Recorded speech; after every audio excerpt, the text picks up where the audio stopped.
এই সোনার বাংলা জাহালাইয়া দিশে শেখের বেটি হাসিনা।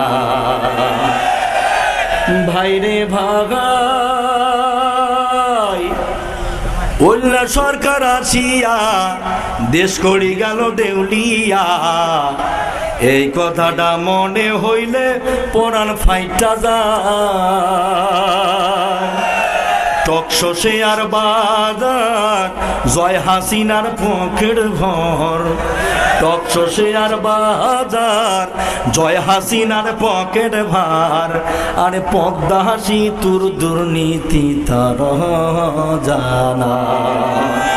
এই সোনার বাংলা জাহালাইয়া দিল অমুকের বেটি হাসিনা। দেশের পরিস্থিতি কি আপনি দেখছেন? অর্থনৈতিক সমস্যাগুলো এখনো অনেক দালাল আছে কয় না ওই সরকারি ভালো আছিল।